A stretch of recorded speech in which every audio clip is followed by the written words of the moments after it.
Hey guys, my name's Gary, grateful recovering alcoholic and drug addict, um, living my life clean and sober today. Uh, I want to let you guys know I just lost my son Brandon 9 weeks ago yesterday. And yesterday I was able to pick up a 6-month chip for being clean and sober. And I'm just going to check in. You know, we were talking about, this would be a good topic actually, we were talking about daily routines in a meeting today. I went to a meeting at 5:30, Bolden Group, the Pink House on Bolden Avenue in Austin, Texas. And that's my home group, the 5:30 Bolden meeting. And probably my ass will be in a chair tomorrow at 5:30. So anybody who gets this and is in the Austin area and you want to quit drinking, it's a great place to get sober. Man, like every meeting, like today, I didn't want the meeting to end. It was, you know, you listen to these people's stories, and everybody's got a little different story and a little different angle, a little different pitch, a little different way they got sober. And the way we stay sober is, through the 12 steps. We do it together. It's a we deal. I've talked about that before. The first word of the 12 steps is we. We admitted we were powerless over alcohol in our lives. We're unmanageable. And I can do that with drugs or chocolate cake or gambling, sex, whatever. Whatever's, whatever's, whatever the obsession is that day. But, so we were talking about our daily routines. And, I got to tell you, I had this great routine going before my son passed away. And, I would get up at 3:50 in the morning. I would hit the gym for like half hour to 45 minutes, maybe an hour sometimes, if I felt good. And I'd come home, and about 50% of the times, most of the time I would pray, and 50% of the time I would try to meditate for 15 minutes, like a guided meditation on YouTube or something like that. And, just to clear the head and get the day going right. And then I was rocked by the news of my son, and I'm really off, I'm trying to get back into the swing of things, and I'll set my alarm again tomorrow, and I'll set it for 3:50. I'll try to get up and go to the gym, and it's so important to me, and yet having such a difficulty doing it. So sometimes I just struggle just to get to work. But I had this routine and I got knocked out of it. And now I've got to try to find a way back to it or alter it so I could still continue. Because exercise is a huge part of my recovery, my daily balance in my life. Prayer and meditation is another thing. And if I'm doing those things on a daily basis, along with working with others, or trying to be useful, trying to show other people this way of life that I have a little bit of a head start on. Maybe, I meet somebody in a meeting that's maybe younger than me, or, just starting this journey out of sobriety. And, I've got, 10-year history of being in AA, and then I'm getting back on the beam now 6 months. So I've got a little bit to offer. So, I try to work with those people and try to kind of show them my, what works for me, and, try to take their phone calls. And and that's the stuff that's probably keeping me afloat right now. I mean, that's the stuff probably keeping me going. But I've got to get back in the gym. Not just, physically. it feels good when when I get a little bit buffed out or whatever, and my gut goes down. Right now, my gut's starting to stick out like I'm pregnant, or like I'm a beer drinker or something, and biceps are going down and all that stuff. But that's not as important as feeling good, though. And I really got to do that.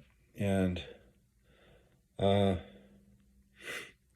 there's some stresses at work, and it's really not in the performance of my job. It's just dealing with idiots.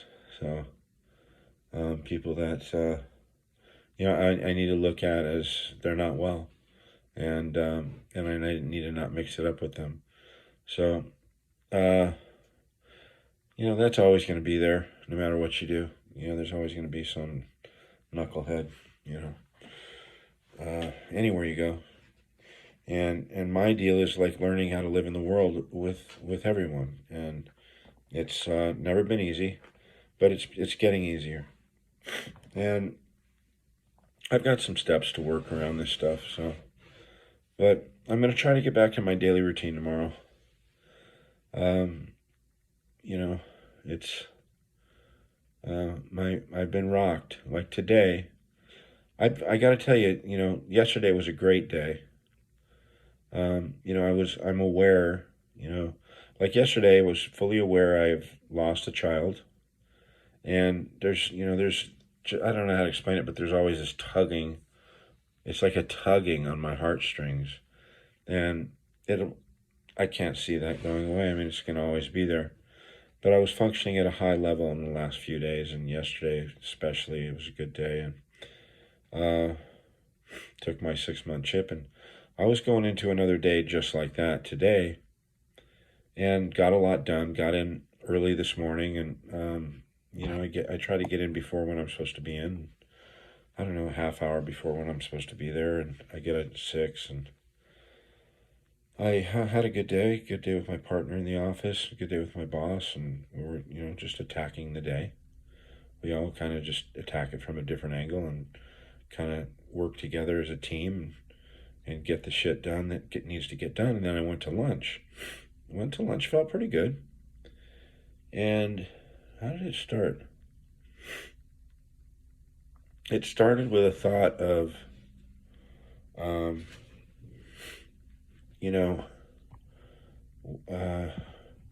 texted my son, my youngest son, like, hey, what are you doing? I wait till the last minute, but is your mom going to be in town, or are you guys having Thanksgiving with your mom, or what's going on for Thanksgiving? You know what's going on? And he was like, no, I don't know, I'll ask her. And then he texted me back. He goes, yeah, mom's going to be in town, so they're going to probably go hang out with their mom or whatever, because my apartment's the size of a fucking shoebox, and that's all okay and everything like that. And then I thought, I thought about Brandon, my middle son that just passed away from an accidental fentanyl overdose. And he's not going to be here. And I thought about last Christmas, how I was able to spend last Christmas with him, and what a gift that was. And so I was grateful, but so missing him so much. And so it's hard to talk about, and I'm not going to sit here and break down right now in front of you guys, but I'm not afraid of that, but I just want to go to bed with some kind of peace. But it was a hard day, and so I'm holding back the tears in the restaurant, and I was powerless over them. I was powerless over my grief. I get in the car. I'm crying on the way to the car. I just barely escaped the restaurant. A place I go every day. I love the food there, and I love the people. And the owner sits down with me occasionally, and she's just a really sweet woman. And I get to my car or my truck. I get in, and I'm in full blown, I'm powerless over this. I mean, I haven't cried that hard for a long time, since, early on when I found out. I didn't cry that hard at the service, you know. Um, but it really hit me, and so I dealt with that, and I call, you know, I'm trying to get myself together, and I call my partner, my buddy, my assistant, whatever he is he's a friend, and I call him and I say, I could barely talk, and I can't come back in. And he goes, well, what's wrong? You know, and I go, fuck, I was thinking about my son. I just can't. I can't. I'm a basket case right now. And he says, all right, no, yeah, it's cool. All right, I'll see you tomorrow or whatever. And I couldn't even call my boss, you know, because I was a basket case for about 30 minutes. When I got home, I mean, I was wiped out, and I went to bed. It was about 2 o'clock, and I just passed out with the dog. And I woke up still kind of feeling that, but I knew my good friend that I've been doing this with her for the last 30 days, this Alcoholics Anonymous stuff. And we call each other, yeah, almost every day. You know, when we don't call or text, you know, we're communicating every day. And we're kind of doing this thing together, you know. And she's a great person, and just an interesting woman, and a career woman, and a real powerhouse in the business world. Um, and we don't ever talk about her business or mine. You know, we talk AA, and we do like steps, and it's a cool deal. I mean, it really is. And we're developing this relationship. So you know, when I woke up this morning, I thought, uh, man, should I even get into this? You know, yeah, well, I can get into this because I'm not, you know, I'm not giving anything away from her story, and I'm not telling you her name. But I, I think my first thought was, I thought about her name naturally, but she's taking her 30-day chip today. And what a fucking accomplishment that is. Like, that's a big deal, because 30 days, you've got all that compulsion, you got the obsession of the mind, you've got so much shit going on. And she nailed it. Yeah. So I thought of her first thing, and shot her a text.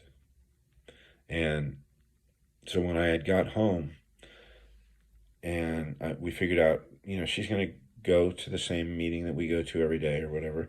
She goes to a different one, so I was like checking in with her, like, hey, where are you going, you know? Because I'm going to be there. And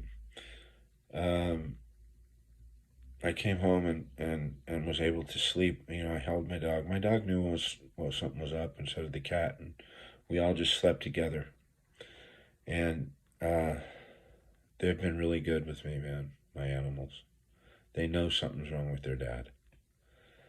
So I wake up, and I wasn't going to make a video, you know, and that was the time that I would usually like make a video or whatever. And didn't, because I wasn't there, and mentally. So I got to that meeting, and you know, I got my coffee and went to the meeting. And what a great meeting it was. You know, it was about, you know, what you do for your recovery, you know, how you start your day, and what you do for your recovery, you know. And what a great meeting it was. And I would love to, I listen very well to what everybody says, and every once in a while I'll drift off, you know, but I'm pretty good about staying focused on what people are saying, and because I love this thing that I'm doing, that we're doing together, this room of people that I'm getting to know, I'm getting to talk to after the meeting. And there's I've got like six or seven friends in there now, and it warms my heart to be there, and I feel safe when I'm there. And it took a while to get to that point, and it's not like we all go eat dinner and shit afterwards, but I'm sure that'll happen eventually, you know. But after you get to know each other and stuff like that. So, but we're all sharing our experience, strength, and hope with each other, and we're all getting through the day together. And what a great thing it is. And there's some great sobriety in there. There's the great guy with 45 years. The guy is the fucking best, man. He had everybody laughing in tears, man. Just laughing so hard. And he is such a joy, and he radiates recovery, humor. Don't take yourself and life so goddamn seriously is pretty much, he never says that, but he's got that attitude about him. And when he's not there, there's a couple guys that, one guy has 25 years, he's got 45 years. First thing I do is when I walk in the room, I look right and I look left, because one sits to the right, one sits to the left. I'm like, and if one of them aren't there, I'm like, man, I look forward to these guys, because whether they know it or not, I'm watching them and I'm listening to some days I'm grabbing on to every fucking word that they're saying, right? And pillars of strength. Guys that have come and have done this thing before me, and guys who reach out their hand and pat me on the back and say, it'll be all right, or you're doing good, or whatever. They're good men.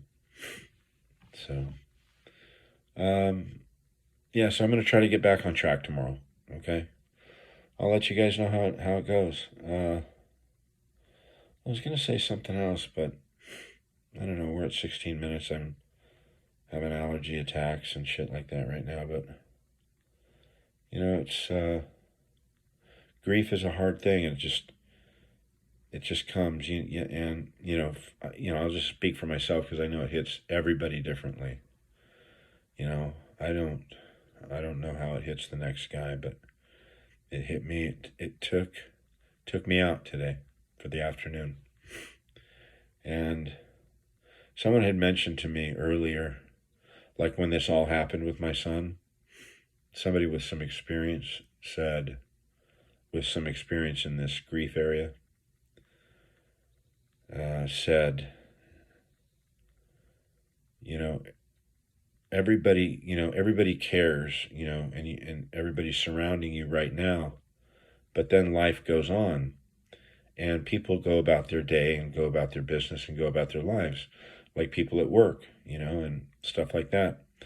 And you're still hurting, and it's going to be with you a long time. It's not something that you're just going to be able to walk away from scot-free, and I get that now. And I could see how that's, because of the way it hit me today, I could see how could just be a part of my life. And that's okay. If that's the cross I have to bear, so be it. I'm going to help people with it. So I'm going to do that for my son, and I'm going to do that for my recovery, and I'm going to do that to help others, because this is a nasty thing to have to walk through, And I've walked through it like a champ, because I have the program and I've got a lot of support, and because of the program, I had the right frame of mind to deal with something like this, and I have a God working in my life, because I seek Him every day, and I've had these miraculous things happen, and the service went great. My ex-wife and I got along great through this thing. We were able to talk through things, hard things, things that would usually cause an argument, or I would be stubborn about, or she would be stubborn about, or, we let that go, because there was a higher, a higher order working on this thing. God had His hand all over this thing, because we allowed it. We allowed that to happen, and I don't speak much of my ex-wife because, you know, it's this. I could say volumes about her, you know, about, you know, what a great woman she is and what she's done and how, how great she's raised the kids and how great she handled, you know, our separation and divorce and all that stuff. And, we both, we've had our moments, both. We've had our moments of goodness and craziness. But I think of her as a friend. And, I don't know what she thinks of me. I don't ask her, but I think we got through this stuff together and, as a family. And we left all the bullshit behind. We left it at the door. And we got through it as a family. So, that was a gift. One of the big miracles. So, anyways, 20 minutes. So thank you guys for listening for 20 minutes. Remember the 5-day God challenge? If you're having trouble with drugs and alcohol and your life seems unmanageable, or who knows, maybe you're I don't know, man. It gets so crazy when we're drinking and using. Maybe you're banging the neighbor's wife and you don't want your neighbor to find out, and you don't want your wife to find out, and you can just do better than that. Maybe you're just hiding it from everybody. Maybe you're just hit at an emotional bottom.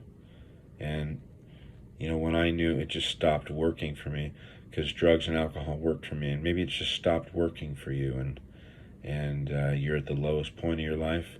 Just know that there is a way out. You can live a purposeful, happy, joyous, productive life. And if you want to find out how, watch some of my videos. I think I got like 40 or who knows, maybe 50 videos on now. I have no idea how many videos, but I've got quite a few videos that you can watch and watch the progress and stuff. Every once in a while I'll pop in on one of those old ones and look. But yeah, you can live a purposeful life without drugs and alcohol. I swear to you, I promise you, it's available to you. The way I did it is I got on my knees, I asked God for the willingness to be willing. God, please make me willing to be willing. And he gave it to me. And if you don't believe in God, or you think he forgot about you, believe that I believe, and pray to the God that I'm praying to. Because Alcoholics Anonymous, in AA, you could pick whatever God you want. That's the cool thing about the program. Pick whatever God you want. So pray to mine. Just know, my God didn't forget about me. You can borrow him. He's not going to forget about you, I promise. Pray to him. He's an all-loving, non-judgmental, unbelievable power, with the power to make you sober, to take that compulsion out of your body. And if he does that for you, get on your knees and ask him for that. And if he ends up doing that for you, say thank you to him. At the end of the day, give all the credit to that God, because that's where the credit belongs.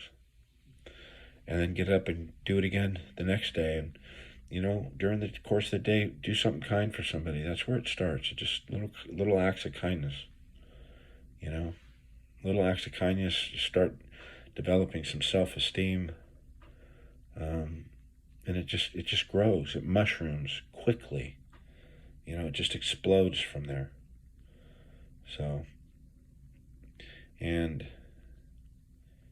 ask God while you're on your knees, to ask him, God, I'm having doubts, or I'm not sure you exist, or whatever. Ask him to reveal himself to you in the next 5 days. Say, God, I'm going to give you 5 days. It can't hurt, right? So he'll reveal himself to you. I'm pretty sure about that. It's such a great loving force. So and like I said this in another video, it's where I came from and where I will return to, and that comforts me. Have a good night, you guys. Oh, subscribe if you're still here. And remember, the Impact Foundation, LA.org. Hit the donate button on there. Give $1, $5, $25. If I could get like 50 of you guys to give $25, that's going to help the foundation so much. It started by a woman named Vicky who lost her son, Chase Malone, to an accidental fentanyl overdose. He was poisoned. He didn't know what he was taking. He thought he was taking a different drug, just partying for the night. And he paid for it with his life because somebody poisoned him. So she started the foundation in his honor and his memory. And she's trying to get this thing off the ground, and she'll do it. But your donations will help her do it a lot faster. So thank you guys for listening, and I will touch base with you again in the next day or so. Thank you.